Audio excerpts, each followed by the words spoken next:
Bima Pub, urahisi wa maisha.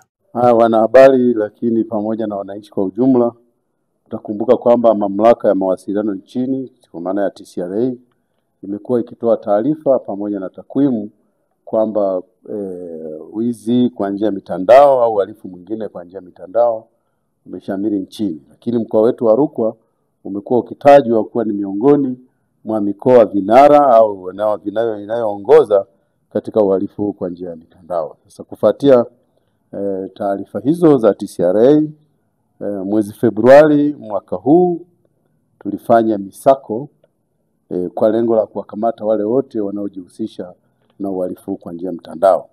Katika misako hiyo tulifanikiwa kuwakamata watu 13, wakiwemo mwanamke mmoja kati ya hao 13. Wote takriban ni vijana tu ambao wana umri kati ya miaka 17 hadi 32. Hao tuliowakamata tuliwakuta wakiwa na line mbalimbali za simu, idadi yake ni 36, lakini wakiwa na simu 19, kwa maana ya 19 ambavyo vyote wanavitumia katika uhalifu wao huo kwa njia ya mtandao kwa maana ya utapeli. Zipo mbinu ambazo wanazitumia kama vile kujifanya ni waganga wa kienyeji ambao wanatibu magonjwa sugu yaliyoshindikana. Lakini mbinu nyingine wanayoitumia ni kujifanya wao ni viongozi au wanachama wa chama cha Freemason. Njia ya tatu ni ile ya kutuma ujumbe tuliouzoea almaarufu tuma kwenye namba hii. Sasa hawa tuliowakamata wote tunaendelea na taratibu zetu za kiuchunguzi pamoja na upelelezi. Tutakapokamilisha tutawafikisha kwenye vyombo vingine vya kisheria ili hatua za mashtaka ziweze kuendelea. Wananchi tunao wito, jeshi la polisi tunao wito kwa wananchi. La kwanza, utajiri haupatikani tu hivi unaambiwa ujiunge, tuma fedha kiasi fulani ujiunge na chama cha Freemason utakuwa tajiri. Kwa hiyo tunasema utajiri haupatikani ovyo ovyo, unapatikana kwa njia ya kufanya kazi. Kwa hiyo tunawahimiza wananchi wafanye kazi.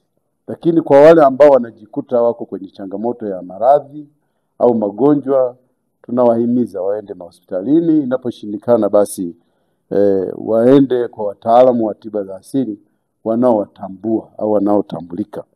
Lakini la mwisho kwa wananchi ni lile la tuma kwenye namba hii.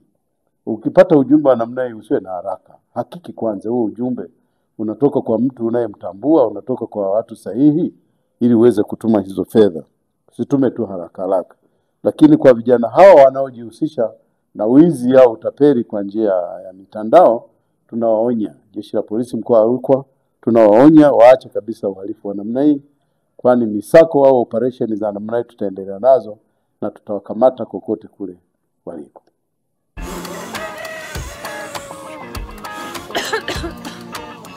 Shoga yangu mambo yamejipa. Wewe endelea na ubishi wako hapo. Serikali ya awamu ya 6 kupitia REA imeshatoa ruzuku ya kulipia 100% ya mitungi hiyo. Sisi tunachangia kidogo tu. Wewe unadhani ningepata mimi mtungi kwa pesa ile? Haya, ona mambo. Hilo. Lishawaka? Limewaka ndio, unacheza na gesi. Basi nipeleke na mimi nikachukue shoga yangu. Haya maharage nusu saa nyingi yameiva faster tu.